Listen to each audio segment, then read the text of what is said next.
Καλή σας μέρα ή καλησπέρα.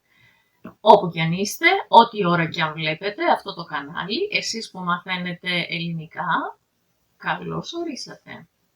Διαπίστωσα ότι έχω πάρα πολύ καιρό να κάνω ένα βίντεο για τραγούδι. Ξέρετε πόσο μου αρέσουν τα τραγούδια και πόσο χρήσιμα τα θεωρώ στη διαδικασία της εκμάθησης μιας γλώσσας.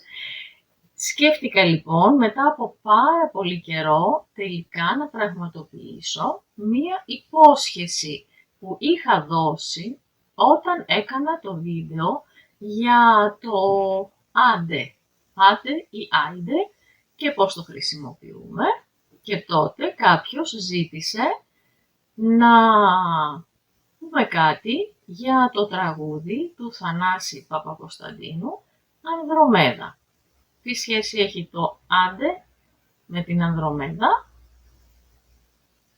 Λοιπόν, ελάτε μαζί μου για να δείτε. Το τραγούδι θα το βρείτε κάτω στην περιγραφή του βίντεο, αλλά θα ακούσετε και λίγα αποσπάσματα από συναυλίες.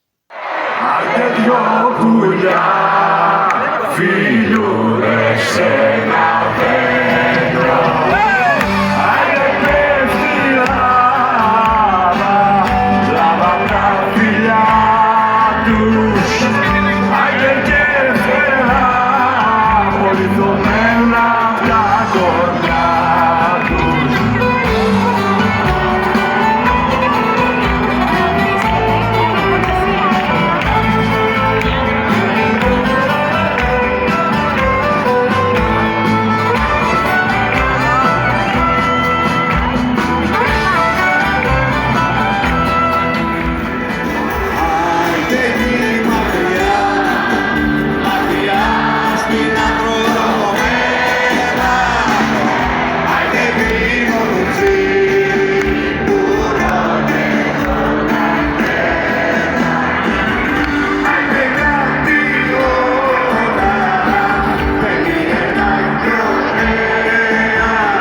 Τι λέει λοιπόν το τραγούδι? Καταλάβατε γιατί συνδέεται με το άντε? Έχει πολλά άιντε. Με ένα άιντε ξεκινάει κάθε στίχος αυτού του τραγουδιού. Άιντε μες της γης στο πυρωμένο κέντρο. Το άιντε μπορεί να δείχνει προτροπή. Άιντε πάμε, άντε ας το κάνουμε. Εδώ σε αυτή την περίπτωση είναι σαν επιφώνημα μεγάλης χαράς, μεγάλης λύπης, μεγάλου καημού. Το χρησιμοποιούμε πολύ συχνά έτσι. Και επίσης δίνει έναν πολύ ωραίο ρυθμό στο τραγούδι, το οποίο είναι αυτό έτσι από μόνο του, το τραγούδι είναι σε έναν ρυθμό που χορεύεται στα ελληνικά. Είναι ένας παραδοσιακός ρυθμός. Πάμε να δούμε όμως τα λόγια. Άιντε μες της γης το πυρωμένο κέντρο. Η γη έχει ένα κέντρο μέσα που είναι πυρωμένο. Ξέρουμε τη λέξη πυρ, που είναι η φωτιά, πυροσβέστης, ο άνθρωπος που σβήνει τη φωτιά, πυρομανής, αυτός που βάζει φωτιές, έχει μανία να βάζει φωτιές, και πάρα πολλές λέξεις σύνθετες με τη λέξη πυρ. Πυρωμένος είναι κάποιο πράγμα, ένα σίδερο ας πούμε. Πυρωμένο είναι ένα σίδερο το οποίο είναι κόκκινο, κατακόκκινο, πάρα πολύ ζεστό, καίει σε πολύ μεγάλη θερμοκρασία. Όπως γνωρίζουμε ή όσο γνωρίζουμε από τους επιστήμονες, η γη έχει ένα πυρωμένο κέντρο. Όμως στη φαντασία του καλλιτέχνη τι συμβαίνει μες της γης το πυρωμένο κέντρο? Δυο πουλιά φιλιούνται πάνω σε ένα δέντρο. Φιλιούνται. αλληλοπαθή ρήματα, δείτε το βίντεο αν θέλετε, σημαίνει το ένα πουλί φυλάει το άλλο και το άλλο φυλάει το άλλο. Φιλιούνται τα δύο πουλιά πάνω σε ένα δέντρο. Και τι συμβαίνει όταν φιλιούνται? Πέφτει λάβα από τα φυλιά τους. Λάβα είναι αυτό το υγρό σε πάρα πολύ μεγάλη θερμοκρασία που βγαίνει μέσα από το κέντρο της γης.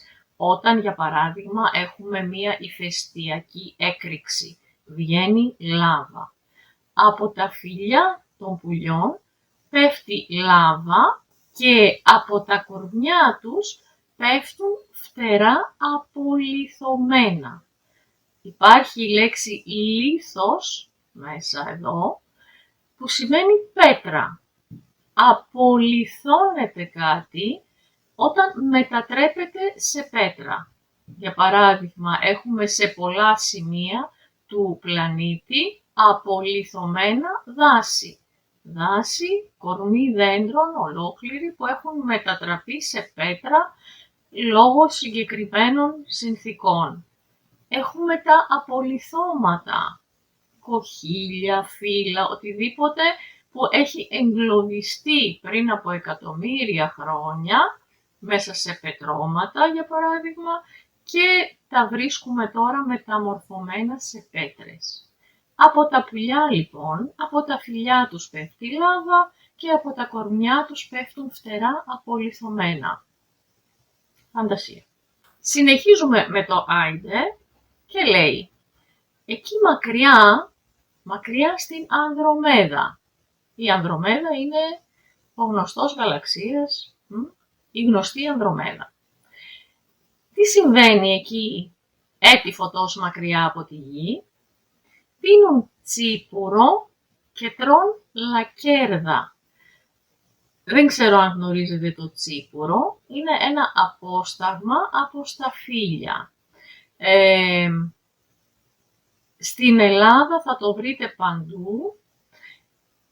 Τα τελευταία χρόνια υπάρχει και εμφιαλωμένο, αλλά μέχρι πριν 1-2 δεκαετίες ήταν καθαρά ένα προϊόν που το έκαναν οι παραγωγοί για τον εαυτό τους, για τις παρέες τους, για προσωπική κατανάλωση. Κάποιοι από αυτούς το πουλούσαν κιόλας σε πολύ χαμηλή τιμή. Το βρίσκεται σαν τσίπουρο και στην Κρήτη για παράδειγμα σαν ρακί, το ονομάζουν ρακί. Είναι από σταφύλι όπως σας είπα και είναι πολύ ωραία η διαδικασία παραγωγής τσίπουρου γιατί γίνεται σε κτίρια που έχουν καζάνια όπου ο κάθε παραγωγός πηγαίνει το σταφύλι του με σκοπό να κάνει τσίπουρο και πολλές φορές επειδή είναι μια διαδικασία που κρατάει κάποιες ώρες καλούν και φίλους, παρέα και δοκιμάζουν το πρώτο τσίπουρο, ταυτόχρονα τρώνε, ψήνουν, παίζουν μουσική, τραγουδάνε. Αν βρεθείτε σε κανένα καζάνι, έτσι τα λέμε τουλάχιστον στη Βόρειο Ελλάδα, μην χάσετε την ευκαιρία να πάρετε μέρος σε αυτό. Τσίπουρο υπάρχει με γλυκάνισο ή σκέτο. Εγώ προσωπικά προτιμώ το σκέτο, αλλά σε πολλούς αρέσει το γλυκάνισο. Κάποιοι το πίνουν και με νερό, με προσθήκη νερού όταν το έχουν στο ποτήρι. Αν δεν το δοκιμάσετε, δοκιμάστε το.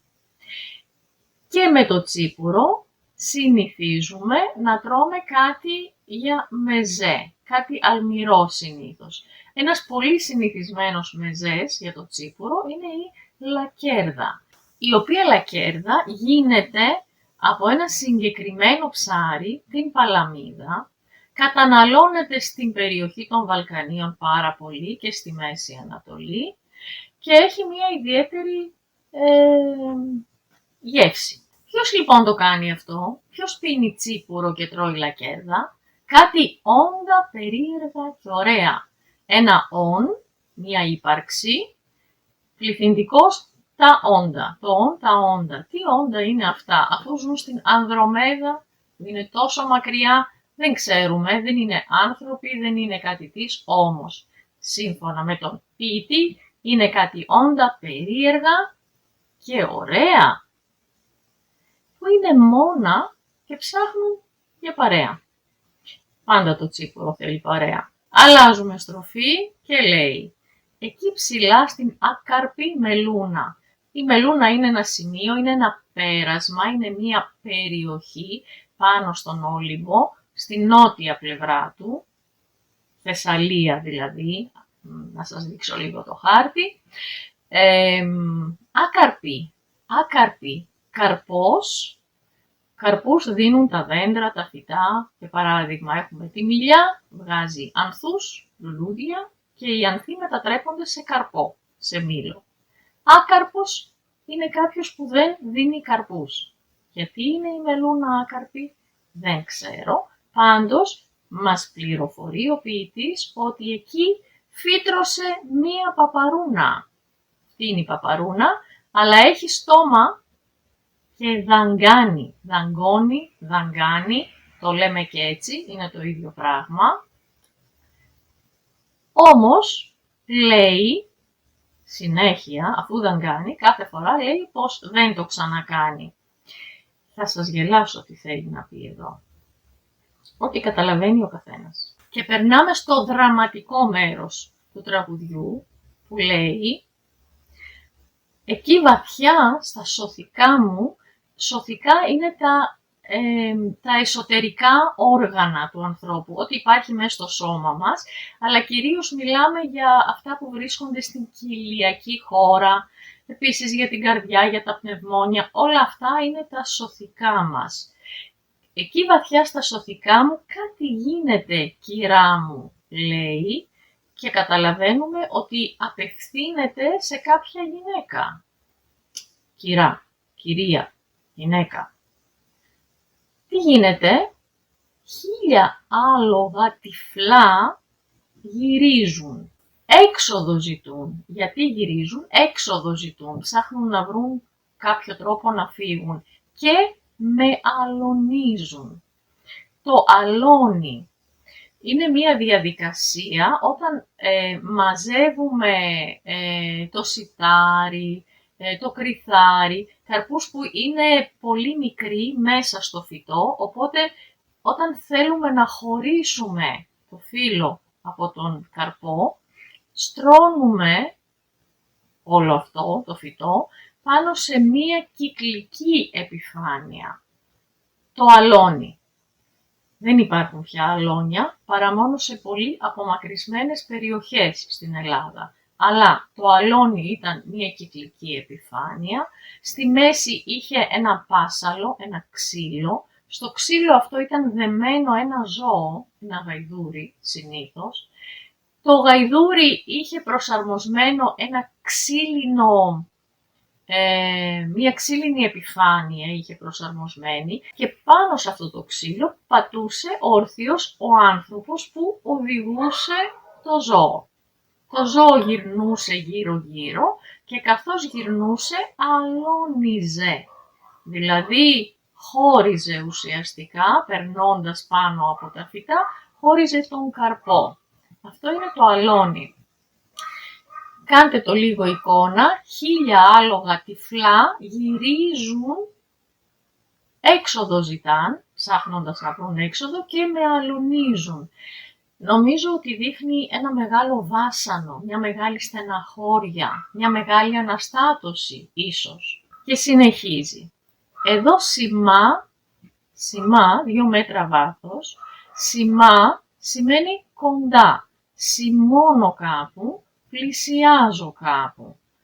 Εδώ σημά 2 μέτρα βάθος, τι βάζουμε 2 μέτρα βάθος, εννοεί υποθέτω μία κηδεία, έναν θάνατο, έναν νεκρό.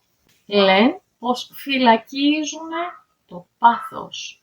Φυλακίζω, βάζω σε φυλακή το πάθος. Ρίχνουν χώμα, αυτό γίνεται στις κηδείες, βάζουμε τον νεκρό στη γη και μετά όλοι οι παρευρισκόμενοι περνούν και ρίχνουν λίγο χώμα και λουλούδια ραίνουν. Χώμα και λουλούδια.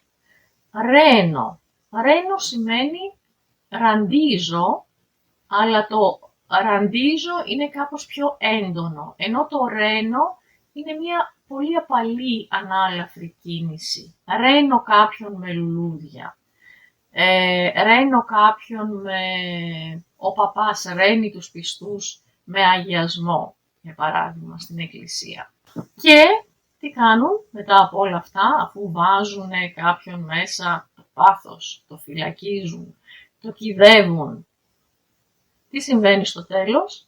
Θαρούν, νομίζουν, έχουν την εντύπωση, φαντάζονται, πιστεύουν, θαρούν πως ξεμπερδεύουν, πως τελειώνουν με αυτό το πρόβλημα, πως το αφήνουν πίσω τους, πως δεν υπάρχει πια πρόβλημα. Θα ήθελα να μου πείτε τι καταλαβαίνετε από όλο αυτό. Δεν ξέρω αλήθεια τι καταλάβαινε, τι είχε στο μυαλό του και αν είχε κάτι στο μυαλό του ο Θανάσης Παπακοσταντίνου όταν το έγραφε, αλλά νομίζω ότι έτσι είναι με την ποίηση.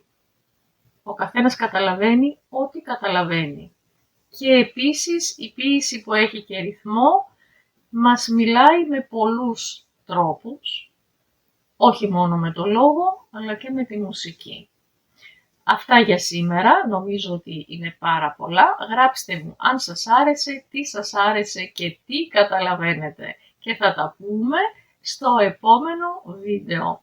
Αυτά, σας χαιρετώ, γεια σας.